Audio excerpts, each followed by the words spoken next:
जीतेंगे जीतेंगे दिल के ये मजबूत इरादे जीतेंगे साथ चले। નમસ્કાર મિત્રો, આજે આપણે એક સુંદર મજાના પ્રેરક પ્રસંગને માણવાનો છે. આપણને સૌને ખ્યાલ છે કે થોડાક દિવસો પહેલા જ ધોરણ 12નું પરિણામ આવ્યું અને ગુજરાતની અંદર ખૂબ સારું એવું પરિણામ આપણે સૌ મેળવી શક્યા છીએ. ઘણા વિદ્યાર્થીઓએ ખૂબ જ સારી એવી મહેનત કરીને સારું પરિણામ લાવ્યા છે અને ઘણા વિદ્યાર્થીઓને ખૂબ ઓછા માર્ક આવ્યા છે. પરંતુ પ્રત્યેક વિદ્યાર્થી કંઈક ને કંઈક પરિશ્રમમાંથી બહાર નીકળેલો હોય છે. જી હા, આજે એક એવા સુંદર મજાનો પ્રસંગ માણવો છે જે લાઈવ પ્રસંગ છે કે એક વિદ્યાર્થી ધોરણ 12માં કેવી મહેનત કરે છે અને કેવું પરિણામ લાવવા માટે પોતે પરિશ્રમ કરે છે. એની પરિસ્થિતિ કેવી હોય છે, કેવી પરિસ્થિતિની અંદર એમને સહયોગ મળે અને એ વિદ્યાર્થી ક્યાં સુધી પહોંચે છે અને ધોરણ 12 કોમર્સનું કેવું પરિણામ લાવે છે. તો ચાલો એક એવા પ્રસંગને માણીએ કે ધોરણ 12ની પરીક્ષા આપતા સાથે સાથે કેવો પરિશ્રમ મેળવો છે. અને આપણને સૌને ખ્યાલ છે કે માવતર ગ્રુપ સુરત, જગાભાઈ મેર એ કેવું સુંદર મજાનું કામ કરી રહ્યા છે અને એમણે એક વિદ્યાર્થીને કેવી પીઠ થાબડી અને કેવો ટેકો આપ્યો એની એક સુંદર મજાની વાત કરીએ તો આપણી સાથે છે એક વિદ્યાર્થી. નમસ્તે. નમસ્તે. આપનું નામ અમારા મિત્રોને જણાવજો. મારું નામ મીત દિલીપભાઈ વેકરિયા છે. આપ મિતભાઈ અત્યારે પરીક્ષા ધોરણ 12ની આપી, તો અમારે આપની પાસેથી જાણવું છે કે આપે કેવા સંજોગોમાં કેવો પરિશ્રમ કરીને આ પરીક્ષા આપી છે અને એ પરિશ્રમના પરિણામ રૂપે હમણાં ધોરણ 12નું પરિણામ આવ્યું, તો આપ અમારા મિત્રોને આપના મુખે જ આપનું પરિણામ કહેજો. અને સાથે સાથે આપને સૌને ખ્યાલ છે કે આપની પરિસ્થિતિના દરમિયાન આપને જગાભાઈ તેમજ માવતર ગ્રુપ દ્વારા કેવો એક ટેકો આપવામાં આવ્યો છે, કેવો સહયોગ આપ્યો અને એનાથી આપણને તમને વિદ્યાની પ્રેરણા મળી, અભ્યાસ કરવાની પ્રેરણા મળી. તો અમારા મિત્રો સાથે આ વાતને જરા શેર કરજો. સૌપ્રથમ તો મારે 12 કોમર્સમાં મેં પરીક્ષા આપી, તેમાં 87.57% આવ્યા છે અને મેં ઘણી મહેનત કરી હતી.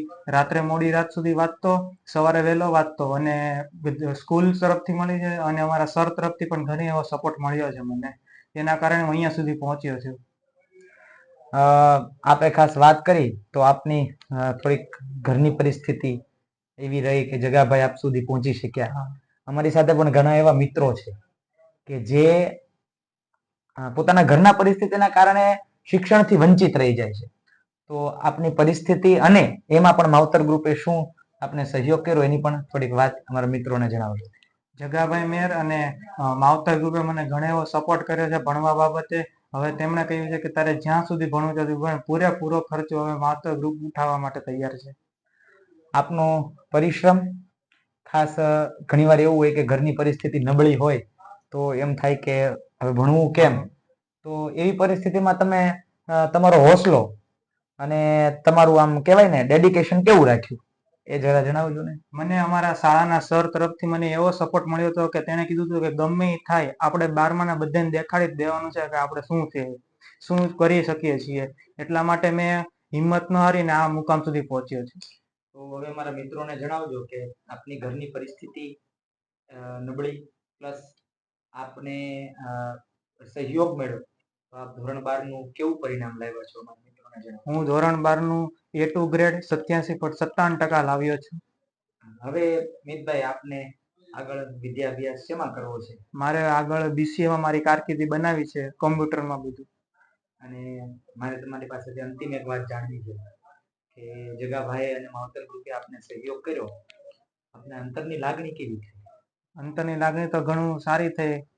કદી રોયો નહોતો ત્યારે મને રોવું આવી ગયું હતું અને તેના કારણે હવે મારામાં એક એવી હિંમત આવી ગઈ છે કે હવે ગમે એવો કઠિન પરિશ્રમ કરવો પડે પણ કરવાનું છે. વાહ વાહ, સરસ.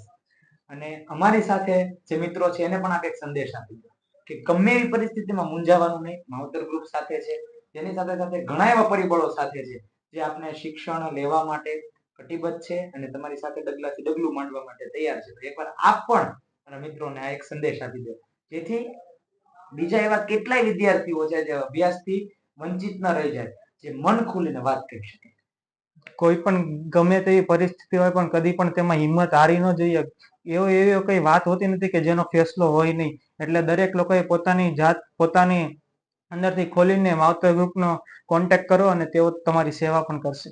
આ શુભ પ્રસંગે આપને 87% આવ્યા છે મિત્રો, એ બદલ આપને ખૂબ ખૂબ અભિનંદન, કોંગ્રેચ્યુલેશન્સ. ખાસ તમે લાસ્ટ છેલ્લો ક્વેશ્ચન પૂછીશ કે તમે ખાસ કરી અને આગળ વિદ્યાભ્યાસનો નિર્ણય કર્યો છે, બસ હવે તમે તમારા કયા મુકામ સુધી પહોંચવા માંગો છો? હવે મારે કોમ્પ્યુટર એન્જિનિયર બનવું છે. હવે ખૂબ ખૂબ અભિનંદન. જોયું મિત્રો, એક વિદ્યાર્થી ધારે તો શું નહીં થાય. ઉદયન ઠક્કરની બહુ સુંદર મજાની એક પંક્તિ છે કે કઈ તરકીબથી પથ્થરની કેદ તોડી છે, કઈ તરકીબથી પથ્થરની કેદ તોડી છે, શું કુપળ પાસે પણ કોઈ કુમળી હથોડી છે? બસ માવતર ગ્રુપ અને જગાભાઈ આ કુમળી હથોડીનું એક કામ કરે છે, જેનું પરિણામ આપની સમક્ષ મિત જેવા કેટલાય વિદ્યાર્થીઓ છે. તો આપ સૌને મારી વિનંતી છે કે જો તમે ક્યાંક શિક્ષણથી વંચિત રહી જતા હો, તમે તમારા મનમાં ગભરાટ ધરાવતા હોય, તો આ ગભરાટને તમારા મનમાંથી કાઢી મૂકો અને આવી જાઓ માવતર ગ્રુપ પાસે. આપની સહાયમાં, આપની ખભાથી ખભો મિલાવવા માટે સતત ઊભું છે. સૌ આપની સાથે છે. આપ સૌ વિદ્યાર્થી આવી પ્રેરણા લઈ અને ઉચ્ચ અભ્યાસ કરો. સાથે સાથે તમામ બારમાના તમામ વિદ્યાર્થીઓને માવતર ગ્રુપ તરફથી ખૂબ ખૂબ અભિનંદન. સારામાં સારું પરિણામ લાવો અને રાષ્ટ્રનું નામ રોશન કરો એવી આશા સાથે જય હિન્દ, જય ભારત.